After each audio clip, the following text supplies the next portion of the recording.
Bon, vous avez dû sûrement le remarquer, mais ce qui passe à la radio en ce moment, c'est quand même pas mal formaté en termes de temps. C'est-à-dire que les musiques qui passent en général, c'est quoi? C'est 3-4 minutes, pas plus.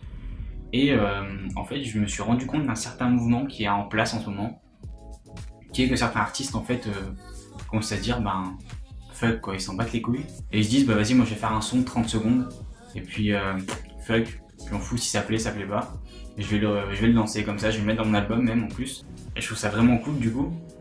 Donc ça emmène plein de nouvelles idées. Donc de base, moi j'avais vu ça dans l'album de Jay Dilla, qui est un américain qui fait la production musicale pour les pubs américains du coup.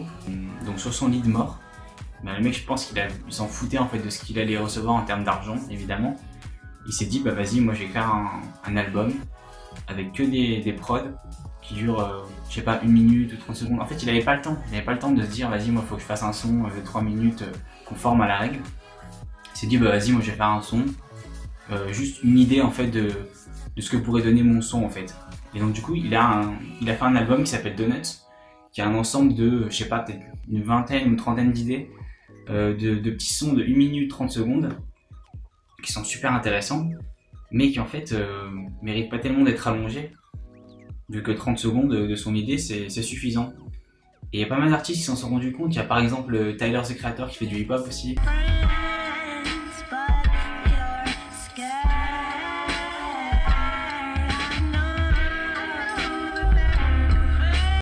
Anderson .Paak avec Knowledge, donc ils ont sorti un son récemment qui s'appelle No Worries, et en fait dedans genre ils ont carrément fait 2 sons dans un seul, donc ils se sont dit vas-y fuck, moi je m'en fous, je te sors 2 sons.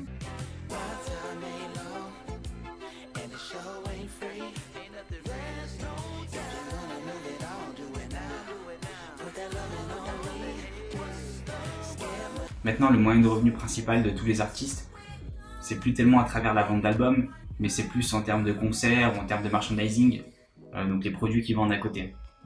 Du coup ils se font vraiment plaisir, et ça se ressent, vu qu'ils font un son en fait de 1 minute et demie ou 2 minutes, mais très condensé, très riche, et beaucoup plus intéressant qu'un son de 4 minutes qui va avoir tendance à se répéter, un peu comme vous allez voir dans les sons de house ou de techno qu'on a l'habitude d'entendre en fait. Et donc ça je trouve ça vraiment intéressant, vu que même moi maintenant ça m'a poussé à sortir des sons que je pensais pas finis, mais au final étaient finis. C'est-à-dire que j'avais des sons de 30 secondes où j'avais pas plus d'idées, pas plus d'intérêt à rajouter, mais je me forçais à rajouter des choses pour que le son fasse 3 minutes ou 4 minutes, et finalement, à la fin du process, le son était complètement dégueulasse, alors que si je l'avais laissé juste 30 secondes ou 1 minute, ça aurait été magnifique. Et autre chose, si vous produisez par exemple un son de 30 secondes ou 1 minute, ça peut donner l'idée à quelqu'un d'autre de rajouter peut-être quelque chose dessus, ou alors de compléter votre son. Donc il peut y avoir des idées de remix ou de collaboration avec d'autres artistes auxquels vous n'aurez jamais pensé. Donc voilà, moi j'ai juste simplement décidé d'arrêter de me formater à un son classique de 3 minutes ou 4 minutes. Si je fais un son de 30 secondes et qui me plaît bien, moi je pense que je vais le poster. Et d'ailleurs c'est ce que j'ai fait pour ma dernière musique, je vous invite à aller l'écouter.